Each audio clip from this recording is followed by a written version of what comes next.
दोस्तों, आज हम आपको इस वीडियो में यह बताएंगे कि विवाह में वर्ग अनुसार नाड़ी, गण, वर्ण और योनि का विचार किस तरह से किया जाता है, वह क्यों करना चाहिए।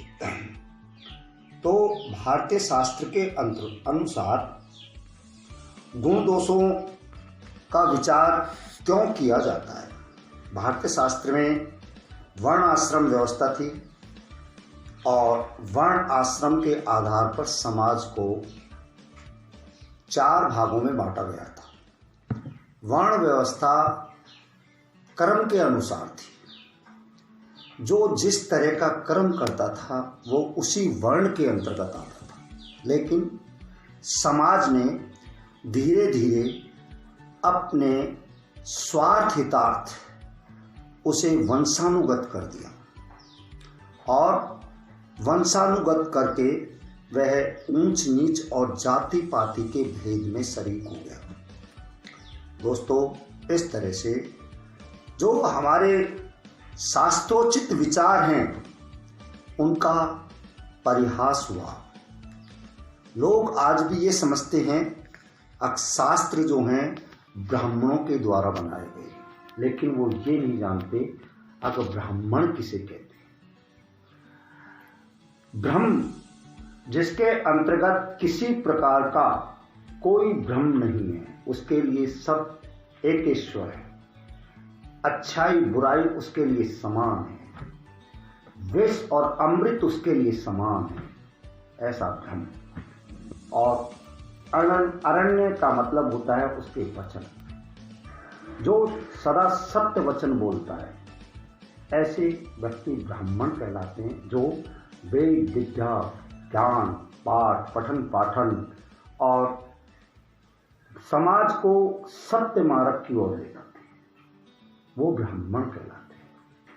किसी जाति पाति से कोई ब्राह्मण का वो नहीं है। उसका आचरण तो अगर मान लो चांडाल का है और वो ब्राह्मण जाति में उसने जन्म लिया है तो वो ब्राह्मण नहीं। इसलिए हमारे भारतीय शास्त्र में वर्ण 4 थे और चारों वर्णों को अलग अलग बांटा गया। उनका क्रम अलग था।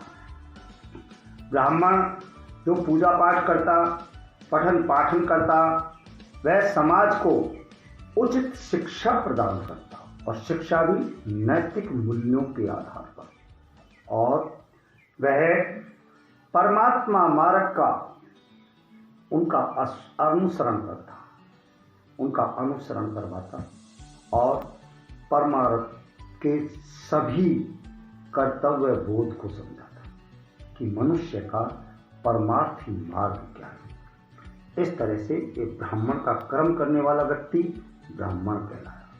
क्षत्रिय जो शौर्य और वीरता को किसी निर्बल पर प्रयोग न करे, बल्कि निर्बल की रक्षा करे, समाज में राज्य व्यवस्था को बनाकर रखे, राज्य सभी के लिए है, सभी के विकास के लिए है, ऐसी व्यवस्था करने वाला व्यक्ति क्षत्रिय कहलाया। और जो कर्म व्यापार में, उद्योग धंधों में, कृषि कार्य में धन उपार्जन करने का कार्य करता था और लोगों को धन उपार्जन कार्य सिखाता था, वह वैश्य कहलाया। और जो समाज की सेवा करता था, वातावरण को बनाए रखता था और पर्यावरण में अपना सहयोग करता था, पर्यावरण में संतुलन बनाने का कार्य जिसका था, वो शूद्र था। लेकिन लोगों ने इसको जाति पाति के रूप में वर्ग विभेद बना दिया और समाज में आपसी द्वेष उत्पन्न कर दिया। आज भी लोग वर्ग विभेद के चक्कर में आज भी राजनीति करते हैं और वो समाज के ग्राही हैं, समाज के दुश्मन हैं। इसलिए वर्ण व्यवस्था को सही तरह से जांचने के बाद में हमें उसकी प्राथमिकता को सोचना चाहिए कि कर्म प्रधान किस तरह से है। दोस्तों, शादी के अंतर्गत समाज के में दोष जो हैं वो नाड़ी दोष है, गण दोष है, वर्ण दोष है और इसमें योनि दोष है। ये भयंकर दोष होते हैं।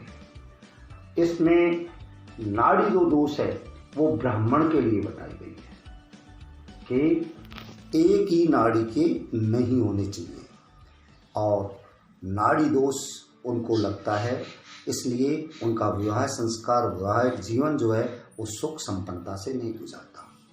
ऐसे जो क्षत्रिय है, वो क्षत्रिय जो दोष है, वो वर्ण जो दोष है वो क्षत्रियों को लगता है, क्योंकि क्षत्रिय वर्ण जो है उसको प्राथमिकता देते। अगर मान लो शूद्र वर्ण के साथ में क्षत्रिय का विवाह होता है तो वह बहुत ही दुखदायक होता है।